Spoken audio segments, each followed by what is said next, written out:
저는 이번에 국민 여러분들, 다음은 여러분들의 지지 속에서 민주통합당 당의 대통령 후보 경선 컷오프를 통과했습니다. 국민 여러분들께 감사드리고, 특히 다음은 동지 여러분들이 민주당을 꿋꿋하게 지켜오면서 한 번도 민주당이라는 이름을 바꿔보지 않는 저에게 많은 신뢰를 보내주신 데 대해서 감사드립니다. 저는 사실 조직이 없고 계파가 없습니다. 그리고 순수하게 우리 국가를 어떻게 끌고 가야 될 것이냐, 이런 것을 이런 메시지를 갖고 당원과 국민들께 호소를 했습니다. 그 큰 이유는 지금 우리나라뿐만 아니고 세계가 공산주의가 몰락한 후에 어떻게 보면은 유일한 이념이 되어버린 자본주의, 또 시장주의가 지배적인 이데올로기로서 역할을 했습니다만, 불행하게도 예견된 대로 엄청난 부작용이 생기고 있습니다. 그것을 어떻게 해결할 것이냐, 지금 세계도 지혜를 모으고 우리나라도 모아야 됩니다. 그런데 그 현상으로 나타나는 것은 엄청난 탐욕이 곳곳에 퍼지고 있습니다. 그리고 거기서 경쟁을 할 수 없는 분들, 또 경쟁에 아예 뛰어들지 못하는 분들, 이런 분들의 또 분노는 곳곳에 치솟고 있습니다. 이 문제를 해결하지 않으면 우리는 절대 선진국으로 갈 수 없습니다. 그래서 제가 탐욕과 분노를 넘어서야 된다. 그래서 모두가 행복한 훈훈한 공동체를 만들어야 된다. 이런 메시지를 국민들께 드렸습니다. 그런 저에게 많은 선물을 보내준 데 대해서 감사를 드리고, 나머지 경선에 참여하는 제 입장을 간단히 설명드리고자 합니다. 우선 많은 국민들이 정권은 바꾸는 게 좋겠다. 그러면서도 민주당은 불안하게 생각합니다. 그러나 저는 안정된 리더십으로서 그동안에 지방자치, 또 국정, 또 남북관계, 또 제가 특파원으로 있으면서 그 시간이 공산주의가 무너지는 그런 시기였습니다. 그래서 이것은 민주당이 그동안에 계속 유지해온 가치를 저희가 잘 우리 국민들한테 설명하면 다시 국민들이 민주당이 대안이다, 이런 저는 신뢰를 줄 것이로 믿습니다. 그래서 민주당이 이번 경선을 통해서 국민들로부터 믿음을 다시 찾고 수권 정당이 되도록 혁신해 가겠습니다. 두 번째는 이번에 많은 후보들이 나왔습니다만은 저는 정말로 국민들로부터 신뢰를 받으려면 참여정부에 관여했던 인사들 나오지 않은 것이 바람직합니다. 우리가 지난 5년 전을 생각해보면 국민들로부터 아주 내놓은 심판을 받았습니다. 그 이유는 참여정부에서 내린 여러 가지 정치적 결정 대단히 많습니다만, 그 가운데서도 대북송금 특검으로 남북 화해 협력 세력들을 분열시켰습니다. 그래서 결국은 지금까지도 이명박 정부에서 더 악화가 됐죠. 저는 그래서 이 남북 화해 협력 세력으로부터 절대적인 지지를 받을 수가 없다. 그 다음에 우리는 민주당에서 또 열린당으로 분당을 겪었습니다. 대통령이 당선됐다고 그 세력을 갖고 분당을 일삼았다 하면 앞으로 또 그 정권이 어떻게 될 것이냐, 국민들이 믿겠습니까? 또 권력 싸움을 할 것이다. 저는 그런 판단을 국민들이 하신다 하면 절대 민주당이 수권 정당이 될 수가 없습니다. 또 참여정부가 스스로 능력이 없다고 드러내주는데 한나라당도 대연정을 하자, 150석이 넘는 의석을 갖고 있던 참여당 정부였습니다.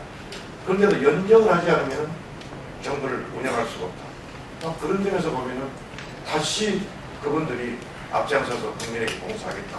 국민들이 믿음을 주지 않겠죠. 또 한미 FTA도 마찬가지입니다.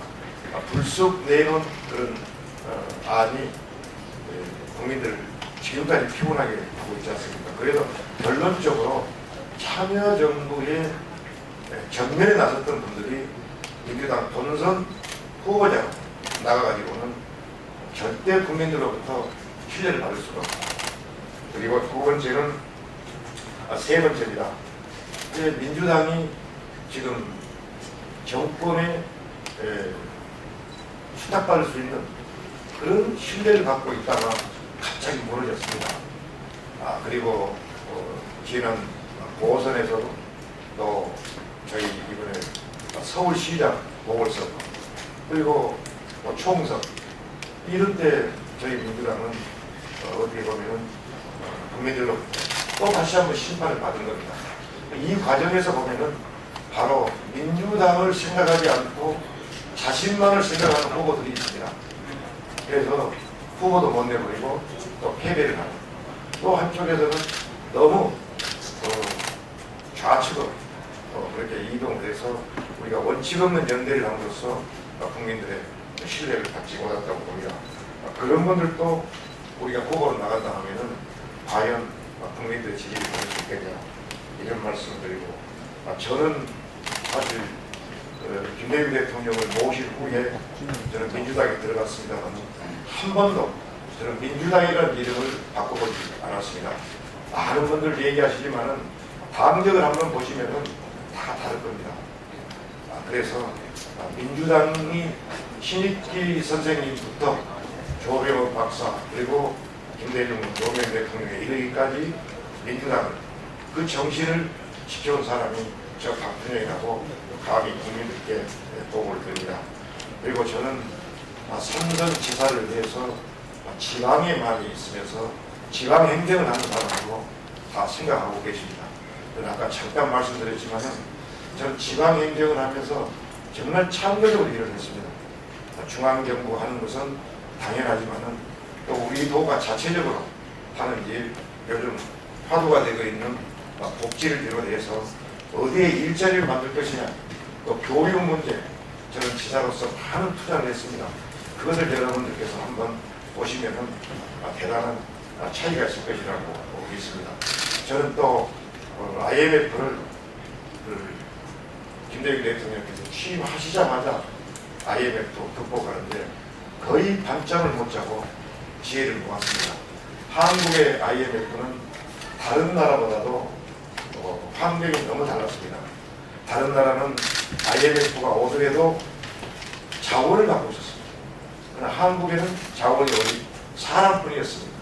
그런 조건 하에서 전례가 없는 환경을 갖고 있는 대한민국이 외환 위기를 어떻게 극복해 갔는가, 저는 많은 지혜를 갖고 있습니다. 지금 유럽발 경제 위기가 어떻게 진행될지 모릅니다.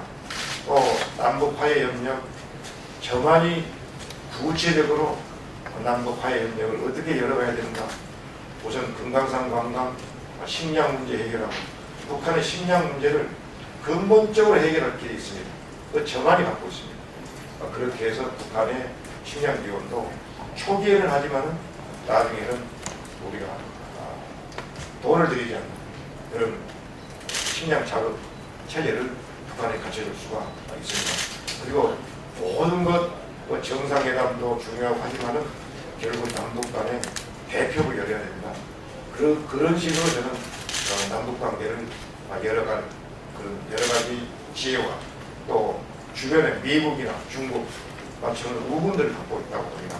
그리고 오늘 마지막으로 제가 강조하고자 하는 것은 민주당이 마련한 경선 룰은 모든 후보들이 불씨를 들고 불섭에 들어가는 것과 똑같습니다.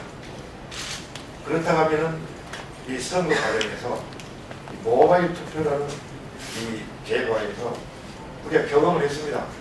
광주에서의 사건, 또 진보당 사건, 이런 여러 문제들을 어떻게 해결할 것이냐, 인증만으로 해결할 것입니다. 저는 대단히 위험하다고 봅니다. 그러나 저 박준영은 여기서 이것을 약속하려고 합니다. 저는 아주 깨끗하고 공정한 룰에 따라서 이 자원봉사자 그리고 스스로 곳곳에서 지금 일해주고 있는 말하자면 의견 같은 분들, 그런 분들이 스스로 하시는 분들의 지원을 받아서 이 경선을 마치겠다. 단락에 관계없이 깨끗하게 하겠다. 이런 약속을 드립니다. 그렇게 해서 제가 선거 풍토도 개선하는데 앞장을 서고 또 우리나라는 또 타협과 분노의 시대를 넘어서 훈훈한 공동체가 되도록 저 박준영이 앞장서겠습니다. 우리 언론인 여러분들께서도 잘 평가하시고 또 모든 능력을 검증해서 평가를 해주시기 바랍니다. 여러분 대단히 감사합니다.